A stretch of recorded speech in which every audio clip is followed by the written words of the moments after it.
What's going on, Paisanos? V here. Today I'm showing you guys my Drytron deck list. I think this is one of the most slept on decks in the entire meta right now. Everyone kind of forgot about this deck because they feel like Sword Souls can take it easily, and I definitely disagree with that. Now, what I'm going to do is I'm going to show you my main side extra, and then we're going to go over a couple of things that I think are really important about the deck. So for the monster count, we got 3 Thuban, 3 Gamma, 3 Zeta, and 2 Delta. This is my Drytron lineup. For my rituals, 1 Draconids, 1 Natasha, 1 Benten, 1 Idaten, and 1 Herida Ultimateness. We also have a playset of Divine Herald, 2 Herida Orange Light, and 1 Eva. Now, obviously, we're going to be running the Phoenix package, so we got your Celestial and Plasma, and your Artifact side. So, this is basically the lineup of Drytrons. Just put it over here for now. For our spells, we have 3 Drytron Nova, 3 Cyber Emergency, 3 Fusion Destiny, a playset of Talents, 3 Forbidden Droplet, 1 Preparational Rites, 1 Fafnir, and 1 Minionish Drytron. Going over the, we'll go over the side deck just so you some of my choices, and like I said, afterwards I'll give you my reasonings. We're gonna be running 3 Nibiru, 3 Denko Sekka, 1 Harpy's Featherduster, 1 Harpy's Featherduster, 1 Regeki, triple Lightning Storm, 3 Evenly Matched, and a red Reboot. As you can see, we're really focused on the back row. Alright, for the extra deck, we are rocking out with a Link Rebo, Rhoda Anaconda, Artifact Dagda, Ivy Masquerena, Nightmare Phoenix, Appaloosa, Borosaur Dragon, Underworld of the Closed World, 2 Double Mutated Fafnir, 1 Beatrice, 1 Zeus, 1 Herida of the Arclight, a Entis, and of course we play Phoenix. Now, the goal is very simple with this deck. If you're going first, it's really not that hard. What you ideally want to do is you want to get your Anaconda, your Dagda. Dagda's going to set off Sai. Anaconda's going to bring out Phoenix. Phoenix is going to pop that Sai on your opponent's turn. And now we're threatening our opponent immediately without using an extra deck. Before this setup is done, though, because a lot of decks I like to do this setup as well. What I personally like to do, which we're seeing more players do as well, is also go ahead with Ultimateness. So ideally, what you would do is if you had your Phoenix out and your opponent had Imperm, they would just Imperm your Phoenix, and then you're screwed. You can't activate Phoenix effect. That's it. But with Herald Ultimateness, now that Imperm's dead, the only card they can realistically use would be Forbidden Droplet. So you really cut down the amount of cards they can ideally use. People also like to be playing cards like Forbidden Chalice. Once again, with Herald Ultimateness, Forbidden Chalice is useless in this deck, and I think this is the best way to do it. If you was to go first in game 1. Game 2 would be a little bit different. You obviously, your opponent, if not maining Nibiru, would definitely side Nibirus. And cards like Herald Orange Light Eva will be a lot more important to add to your hand to set up for that. The deck can really easily go into this play. It's not really difficult. This is the ideal play you want to do. Once again, I'll just go ahead and grab the Artifact size, so in case anyone's fast forwarding this video. But this is ideally the play that people you want to do. Once again, you still want to maintain Herald Ultimateness. Game 2 and 3, you really want to emphasize on grabbing your Herald Orange Light and Eva, as they can help you do monster negates.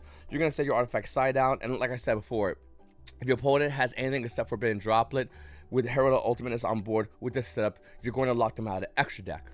Now you're probably saying, wait a minute, what if I get locked out of extra deck? What if I go and my opponent does kind of the same play and locks me out? Well, the cool thing about this deck that a lot of decks don't have is the fact that Drytron Minionish Draconids is an insanely broken card. This card can attack all special monsters at once, so this card has a good chance of breaking your opponent's board. The card's 4K. The card's unaffected. Let me read my own cardboard. Cannot be targeted with monster effects. So it's not affected by monster effects. So the second it touches down, it's going to be swinging at everything. Now, once again, your opponent will love to say, oh, you can't special summon your extra deck, so you're screwed. You're really not, though.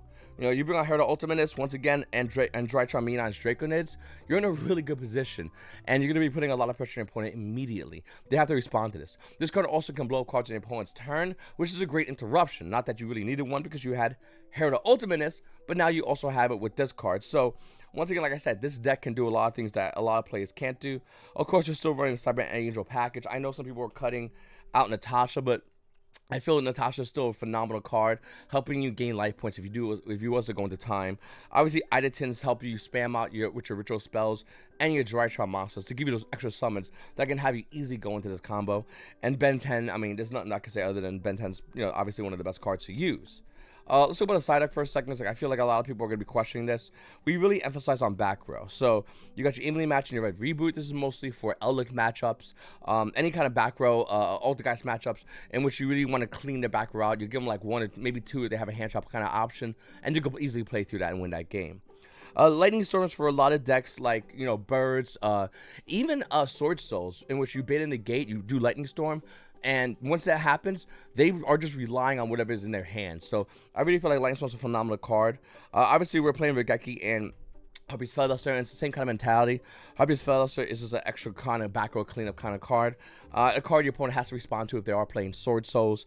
Regeki's is a great card, once again, against Birds. Against anyone trying to go into game 2 and 3 and be slick and play that monster in face of defense mode. Regeki's going to be able to clean that out relatively easily. We are also running Danko Sekka because, in case we don't get evenly matched, we are playing a 43 card deck, so we're ideally not going to be able to draw the cards we want to draw for our side deck. So that's why I want to double up as much side deck cards as possible.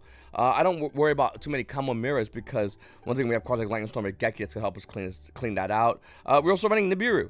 And Nibiru's another phenomenal card. A lot of decks don't respect Nibiru and try to play around it. And if they do, you punish them with Nibiru. It's relatively simple.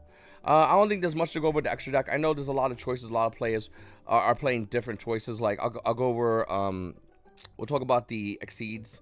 Because I've seen just about every single Drytron deck profile on YouTube. And I'll tell you, I think this is the best build. So, obviously, you need to move Beta Factor. 100%, no question about it. You need 2. People are playing 3. That's incorrect. Manage your resources, you only need 2. You also got Zeus, which obviously is a great card. Don't explain that. And Beatrice. Now, one of the cards I don't run is that other packages, the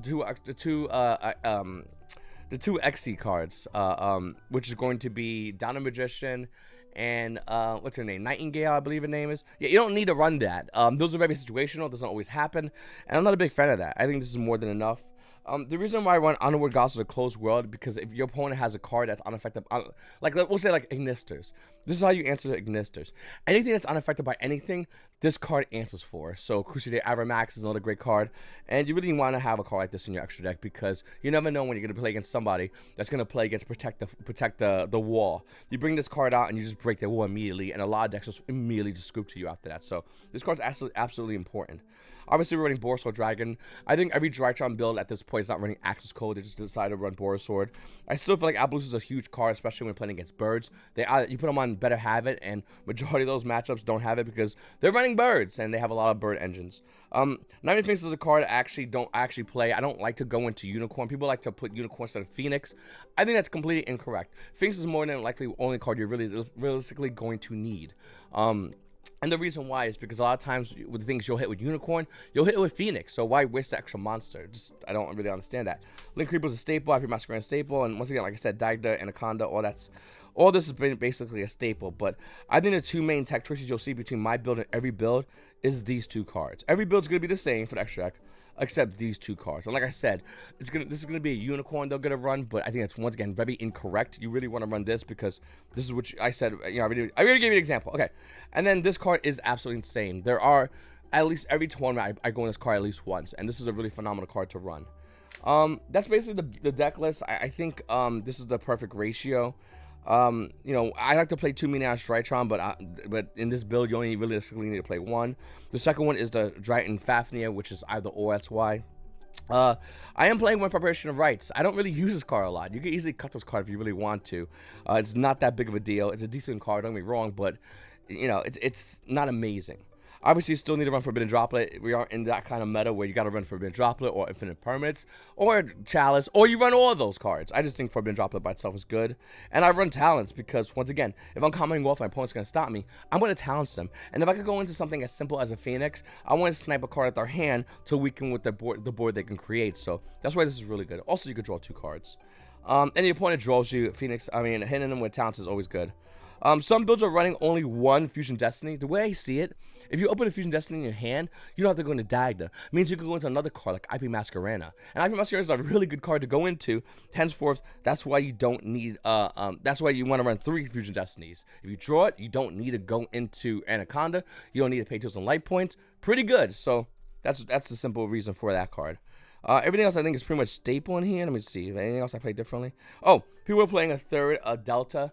The reason why I don't play a third Delta is because it's not that big of a card you want to start off with. Ideally, your best cards to start off with is going to be Zeta and Alpha, followed by like a Gamma, then Delta. So why would you play a third of the fourth card you search into? This is something I don't do personally, and I think that the reason I don't do it is the reason why I don't open Delta a lot and have to be forced to do that play, which, once again, is not a bad play. You get to draw a card, ideally, but it's not the best play. I think Alpha Zeta is obviously the best play. Everyone's running 2 Herald Orange Light, and that's because of 1 Eva, by the way. If you see someone with 3 Herald Orange Light with 1 Eva, just know they draw a lot of bricks, and they get really upset about that.